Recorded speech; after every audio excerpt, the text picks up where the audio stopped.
हुई बैठी थी। अरे ये क्या, ये गाय इतनी थकी हुई है? यूं सोचकर उस हैंडपंप को मारा। फिर उससे निकले पानी को वो गाय पीकर अपनी प्यास को बुझाई।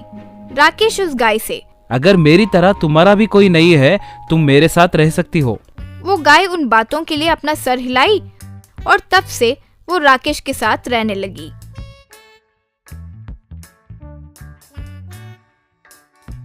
तब से राकेश हर सुबह उस गाय को चारा खिलाया करता था। जब भी राकेश उदास होता था तो सीढ़ियों पर बैठकर वो उस गाय के साथ बातें किया करता था। एक दिन राकेश के घर का मालिक घर पर आकर, क्या भाई राकेश, 3 महीने से घर का किराया नहीं भरा? श्रीमान, इस साल ठीक से फसल नहीं होगा, बहुत जल्दी चुका दूंगा। तुम्हें मैं 10 दिन का वक्त दे रहा हूँ, अगर इतने में चुका सकते हो तो ठीक है, वरना घर खाली करना पड़ेगा। फिर वो घर का मालिक वो गाय देखकर, ये क्या, गाय खरीदे हो क्या? खरीदा नहीं श्रीमान, बस कुछ दिनों से मेरे साथ रह रहा है। तो फिर उसके दूध को बेचकर पैसे कमा सकते हो ना? कहकर चला गया। राकेश उस रात, हाँ, मैं उस गाय का दूध निकाल कर बेच सकता हूँ ना? यूं सोचकर अगले दिन उस गाय के पास जाकर दूध निकालने की कोशिश किया। बहुत कोशिश करने पर भी जब वो गाय से दूध नहीं निकला, ओहो, लगता है ये गाय दूध नहीं दे सकती, यूं सोचा। एक दिन राकेश को नींद नहीं आ रही थी तो घर में चल रहा था, तो उसने देखा कि गाय कहीं जा रही थी। ये क्या, गाय इस समय कहाँ जा रही है? सोचकर उसका पीछा करने लगा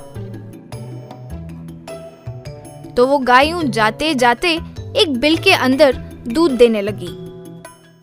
ओहो, हर दिन ये गाय इस बिल में दूध दे रही है, इसीलिए मुझे अगले दिन दूध नहीं दे पा रही है। वैसे इसमें क्या है? सोचकर उस खड्डे पर खोदा तो उसने देखा कि जमीन के अंदर वहाँ एक बहुत बड़ा सुरंग था। वो देखकर वो हैरान रह गया। राकेश फिर उस सुरंग के अंदर जाकर देखा कि वहाँ एक सोने का पेड़ लगा था। वो पेड़ को देखकर राकेश चकित रह गया। उस पेड़ के डाली और पत्ते सारे सोने के ही थे।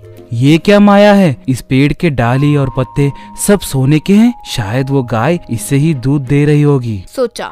बेटा राकेश, मैं एक मायावी पेड़ हूँ। तुम्हारी दया से हर दिन तुम्हारा गाय यहाँ आकर मुझे दूध देती है और मेरी भूख मिटाती है। बताओ, मैं तुम्हारी कैसे मदद आ सकती हूँ? वैसे तो मुझे कोई ज्यादा आस नहीं है, मुझे सिर्फ अपना एक खुद का घर मिल जाए तो काफी है। ये लो, मेरी एक डाली को तोड़कर उससे बेच दो, उससे मिले पैसों से एक घर बनवा लेना। वो बातें सुनकर राकेश बहुत खुश हो गया और उसे तोड़कर बेचकर एक घर बनवा लिया। फिर राकेश उस बड़े से घर में रहते हुए, इतने बड़े घर में अकेले क्या रहूं? मेरे साथ अगर कुछ नौकर और बॉडीगार्ड्स रहे तो अच्छा होगा, सोचकर अपने आसपास कुछ बॉडीगार्ड्स को लगवा दिया। एक बार जब राकेश गांव की गलियों में बॉडीगार्ड्स के साथ जा रहा था, तब पुराने घर का मालिक राकेश को देखकर चौंक गया। ओनर राकेश से, क्यों भाई राकेश, कुछ ही समय में बहुत बड़े आदमी बन गए हो, ये कैसे हुआ? वो एक रहस्य वाली बात है, किसी से नहीं कहना चाहिए। ठीक है, लेकिन जो बात कह रहा हूँ उसे ठीक से सुनना। इतना कमाने के बाद एक घर से संतुष्ट मत रहना। अब मुझे ही देख लो, मेरे कितने सारे घर हैं। अगर मेरे व्यापार में कोई नुकसान भी हुआ तो मुझे घर के किराए से मिले पैसों से आराम से जी सकता हूँ। तुम भी 2-3 घर बनवा लो, तुम्हारी भलाई के लिए कह रहा हूँ, कहकर चला गया। वो बातें सुनकर राकेश सोचा, हाँ, ये जो कह रहा है वो भी सही है। कब तक मैं यूं ही डालियों को तोड़कर घर बनवाता रहूंगा? एक ही बार मैं वो पूरा का पूरा पेड़ तोड़ दूं और कुछ बनवा लूं तो सही लगेगा। सोचकर उस रात सुरंग में जाकर उस पेड़ को तोड़ रहा था। अरे मूर्ख, मुझे ही मारने की कोशिश कर रहे हो? जहाँ से तुमने शुरुआत की वहीं पे वापस पहुँच जाओगे, कहकर वो पेड़ वहाँ से गायब हो गया। फिर राकेश बाहर आकर अपने घर को देखा तो वो पहले की तरह एक छोटे से घर में बदल गया था। अरे ये कैसा अनर्थ हो गया, कहकर अपना सर पकड़ लिया। वो मैनापुर नाम का गांव था। उस गांव में सोनू सूद नाम के किसान के 2 बच्चे थे। सोनू सूद को अपने पास रहे भैंस बोले तो बहुत पसंद था। रोज सुबह अपने भैंस को सोनू सूद नदी के पास लेकर जाके नहलाता था। फिर वापस घर को लेकर आकर दूध निकालकर गली गली में घूमकर, हाँ दूध भाई दूध, स्वच्छ दूध, हाँ दूध है भाई दूध, भैंस की स्वच्छ दूध चिल्लाते हुए बेचता था। वैसे आए पैसों से वो अपने परिवार का पालन पोषण करता था। एक बार सोनू सूद भैंस को नदी में ले जाते वक्त एक लड़का अपने बाइक पे एक हाथ से गाड़ी चलाकर दूसरे हाथ से फोन पे बात करते हुए, देखो डार्लिंग कितना सुंदर है हमारा गांव, कहकर वीडियो कॉल में अपने गांव की खूबसूरती को दिखा रहा था।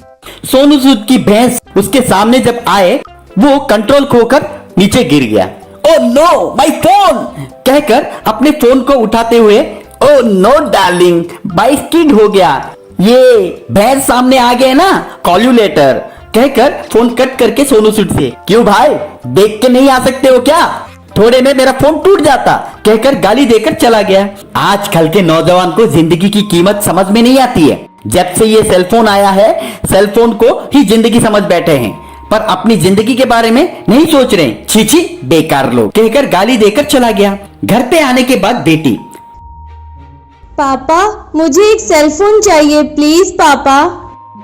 नहीं वैसा कुछ मत ले, वैसी गंदी आदतें कुछ भी मत लगाओ। नहीं पापा ऑनलाइन क्लासेस चल रहे हैं, क्लासेस सभी मिस हो रहे हैं। नहीं बेटी नहीं, वैसी पढ़ाई हमें नहीं चाहिए। लोग सभी अपने आपा खोकर गलत रास्ते में जा रहे हैं। उसकी बेटी जितना समझाने के बावजूद भी वो जब नहीं सुना तो वो जाकर अपने स्कूल के प्रिंसिपल से बताई। अगले दिन प्रिंसिपल सोनू सूद के पास आकर, देखिए ये लॉकडाउन के कारण स्कूल सभी बंद है, हम बच्चों को ऑनलाइन तरीके से पढ़ा रहे हैं। आपके बच्चे भी बाकी बच्चों के जैसे बिगड़ जाएंगे ये सोच में परवरिश कभी मत कीजिए, विश्वास के साथ उनकी परवरिश कीजिए। हम जैसे बीज बोएंगे वैसा ही पौधा उगेगा ना, इसलिए एक बार सोच लीजिए कहकर वो चली गई। सोनू सूद अपनी बेटी के पास आकर, मैं तुम्हारे लिए एक सेलफोन खरीदूंगा बेटी, लेकिन संभाल कर इस्तेमाल करना कहकर वो एक दुकान के पास आया। भैया हमारी बेटी को कोई ऑनलाइन क्लासेस में सुनना है, एक अच्छा सा सेलफोन देना। ठीक है साहब, एक फोन की कीमत 12,000 रुपए है। क्या 12,000? EMI के मुताबिक भी आप ले सकते हैं साहब, क्रेडिट कार्ड है क्या आपके पास? वो सब मेरे पास नहीं है साहब कहकर एक पेड़ के नीचे बैठकर, आपके अब 12,000 कहां से लेकर आऊं, मुझे अब मेरे बेटी की भविष्य की से ज्यादा इंपॉर्टेंट कुछ भी नहीं है कहकर उसके सबसे प्यारी भैंस को बेचकर सेलफोन खरीदा। उस दिन शाम को वो स्कूल के प्रिंसिपल से मिलके, मैडम मुझे मेरे भविष्य से ज्यादा मेरी बेटी की भविष्य ज्यादा महत्व है, इसलिए मैं मेरी भैंस को बेचकर सेलफोन खरीदा, आप मगर पढ़ाई ठीक से करवाना। सर आपकी एकमात्र जीवन के आधार को आपकी बेटी के भविष्य के लिए दांव पे लगा दिया। उसमें क्या है मैडम, वो खुश रहे मेरे लिए वही काफी है कहकर चला गया। अगले दिन प्रिंसिपल अपने ऑनलाइन में एक पोस्ट डाली। ऑनलाइन में सोनू सूद अपनी बेटी के लिए जो बलिदान दिया सब लोग तारीफ किए। वो सेलफोन कंपनी का मालिक को जब ये बात मालूम पड़ा तो वो सीधा सोनू सूद के पास आ गया। सर आप हमारे सेलफोन खरीदने के लिए आप अपनी भविष्य को ही दांव पे लगा दिए। बेटी की भविष्य के लिए जो आपने किया वो बहुत इंस्पायरिंग है साहब। ये लीजिए आपने खोए हुए ये भैंस, वैसे आपकी बेटी के लिए आपने जो सेलफोन खरीदा है वो भी हम मुफ्त में दे रहे हैं, ये लीजिए आपके 12,000 रुपए कहकर पैसा दिया।